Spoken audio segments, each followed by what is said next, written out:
everyone, and welcome to this segment where we spotlight someone who is helping us to thrive in the village. I'm Cyndee Whitney, and today I will be speaking with Eileen Lenson, who is a board-certified life coach. And Eileen spent her 30-year career as a psychotherapist working with individuals who were experiencing adversity and hard times and giving them coping and resilience skills. I'm so happy to be speaking with Eileen today. And one of the segments that we're going to talk about today is courage. So hello and welcome, Eileen. We're so happy to see you today. Hi, Cyndee. Thank you very much for having me. It's wonderful to be here with you. Oh, that's fabulous. I'm just real happy to see you. When you said that courage was important to developing resilience and coping skills, the first thing that came to mind with me was, well, courage means like bravery or leadership, or it could be, taking risks or endurance or something like that, or it could be just like not giving up. So could you help us to understand how you want us to define courage for this context, and why is it important to have courage? Oh, first of all, that's a great place to start because it's so interesting. I think we often get courage wrong. We think of courage as bravery, but bravery is an action we partake in that is void of fear. Courage always has fear. There's a proverb that says that they're brothers. Courage and fear are brothers, and they really are. Without fear, you wouldn't have courage. So it's understandable that we get this concept wrong. I guess when we're children, who's one of our first hero that's courageous is usually our parents. Then they're not so much so when they tell us to go to bed early and not eat cookies for dinner. So after those fallen heroes, then the next courageous person is often a character that we see on TV or in cartoons. And Superman is one that kind of comes to mind, that we think he's so courageous. But then I was thinking about it the other day, and he had one big concern, one big fear: kryptonite. We have lots of fears. Fear of rejection, fear of economic issues or personal safety. And so he also had all these superpowers. So if we had all the superpowers and the physique he had and only had to worry about one thing, then we could be much more courageous as well. So more so, I think, more than Superman, I think the guy who really said it best was probably John Wayne, who said that courage is being scared to death but saddling up anyway. That's a great analogy. I noticed in your book that you tell us that courage is not innate or fixed. It's not something that we're not born as courageous people, but rather we develop courage by facing these fears and taking risks and so forth. So it's kind of a cognitive process. So help us to understand, why is it important to have courage? Okay, and first of all, you're very right. It's not in our DNA. It's not in our blood. And so what's interesting is at each time we're exposed to an event, we have an opportunity to choose to be courageous or not. Now, why would you want to be courageous? There's a lot of reasons to do so. It helps us manage our fear, helps to manage or reduce the fear, but not replace it or get rid of it altogether. And if we're able to manage the fear, then we're able to have the confidence to be able to move forward and pursue the task at hand that we need. I think the courage can also strengthen our determination to go after what we want. And it helps us to stay our course, because if we have a goal that we're going after and needing to be courageous, there's clearly going to be some bumps along the road. And each time when we're courageous, we're able to get past that. And then in the end result is really we're able to, courage will help us move from having a struggle, which is a negative perspective, to a challenge, which is a positive view on it.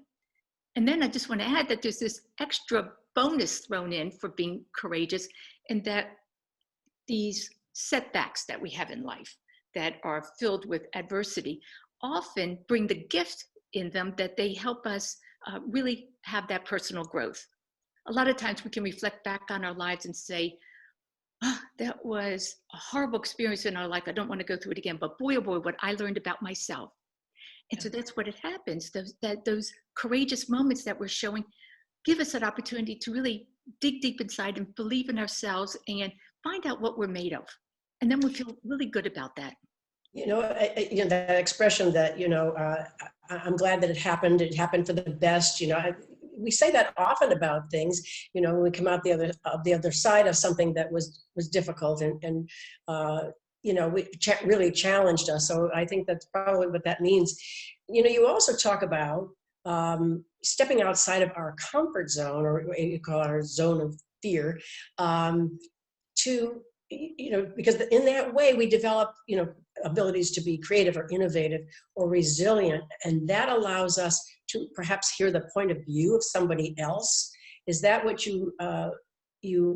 if we don't do that, is that what you mean by us being prevented to being courageous or engaging in courageous actions? Is that what you mean by that? If we don't step outside of our comfort zone? Well, yes, but actually you were correct to say the word creative. You're just ahead of me. When we are courageous, we allow ourselves to step outside of our comfort zone, which allows for us to be open, vulnerable, creative, and flexible. Yeah. And we need, in fact, Charles Darwin, the evolutionary theorist like 100 years ago, said that the success of a person is not based on who's the strongest or who's the intelligent, but who's the most flexible and can adapt to a situation. And so courage helps us get over to that point. And then also, go ahead. No, I was going to ask you about that, but please finish. So I think what he was saying is, you got to get out of your comfort zone and step into and being open to other possibilities in life that can help us. And we can accomplish this also by being vulnerable. And when we're vulnerable, that touches back on what you had just said about being creative. It's hard to be creative when we're rigid because we're having this box that we're living in and with these set expectations. If we open up the sides of that box, there's opportunities for us. And then that will just basically broaden our understanding of us and the world and give us more options to choose from. So Eileen, I have to ask you, what about those people who, say, you know what, courage is for somebody else. I'm fine. I don't need to be courageous. I don't want anything to do with it. What would you say to that person? I'd say, well, wait, I understand where you're coming from, because blame it on the brain. Our brain likes predictability. And so it doesn't want to go into something different, such as you were talking about being creative. Creative is going into a little bit of the unknown. So what our brain does, it has like a knee-jerk reaction to anything new. And it says, well, let me just stay with the status quo, even if it's not working for me. So we understand why people just aren't going to want to change. And keep in mind, this is happening at a very stressful point in their lives. The trouble is, we tend to lose a little bit of ourselves if we don't try to be creative. We're missing opportunities for learning, resiliency. And if you have a minute, I got a good example of that's kind of related to our days now, the COVID days, of courage gone bad in a way.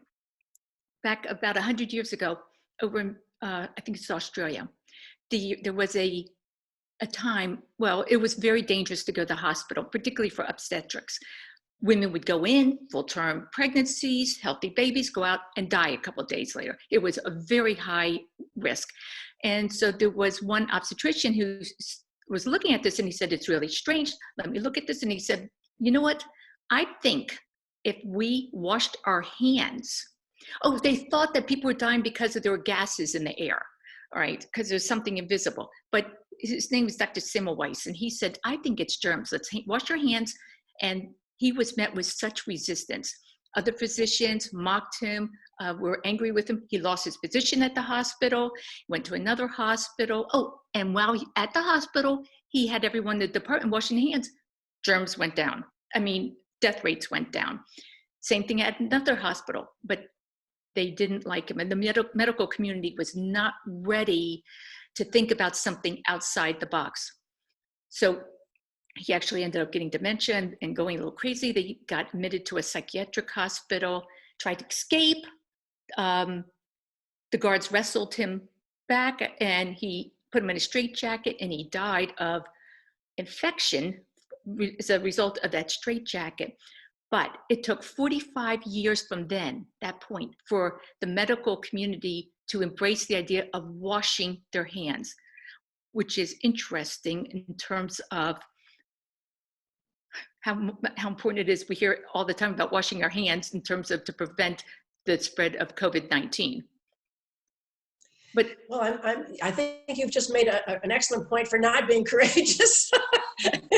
well, it comes with a risk. No, I'm teasing you. No, I understand the point that you're making, and it's a very relevant point too. Often being different and having a unique, innovative idea comes with a great deal of risk, but it's worth doing anyway. In our last few minutes, I just want to, or a couple of minutes, I just want to see if you could give us any points on how we could become more courageous. I mean, is there something that we could learn, that we can take away? Well, yeah, what's interesting, we don't often think about this, is that seniors in particular are often a very courageous group of people. They're, and they just don't get credit for it. They're able to really move about without the fears of judgment from others, what they're going to say, not be restricted or allow themselves to be restricted by age expectations of them. So I think sometimes over the years, we're able to develop a comfort zone with ourselves so that we can think outside the box. And, but yet some people can't, and they still get stuck. Even courageous people get stuck. And so I think a couple tips I would have for people is to consider, if you're at a point you're wanting to be more courageous, think about the relationships that you have in your life. Surround yourself with positivity, because you're going through a challenging time. So you want to surround yourself with people who are going to care. They may be colleagues or neighbors or family or friends, because they will help prevent us from falling. And when we do fall, they will be there to pick us up. They will gently encourage us or prod us past resistance points that we have when we're trying to go after a goal. And then also, in terms of surrounding yourself with good people, I'd say make sure you remove the toxic people from your life, because that will be harder. Those are very doable things. Those are great ideas, and they just make perfect sense, don't they? Yeah, because we don't want to dwell on the negative. Yes. Absolutely, absolutely. Well, I want to thank you so much for being available to us once again, Eileen. We so appreciate your time and your expertise in helping us, think about how we can be more resilient and how we can get through challenging times. It's very important to us, and we're going to be speaking again on another one of your segments. So I hope everyone stays tuned for that. Thank you, Cyndee, for having me today. I look forward to it. Oh, absolutely, absolutely. And I want to thank everyone out there for tuning in to this Thrive episode. You can see this and so many other segments on Village Television YouTube/Thrive. And we hope that you are out there taking good care of yourselves and everyone around you, because we are all in this together. Thank you so much, and we'll see you soon. Bye-bye.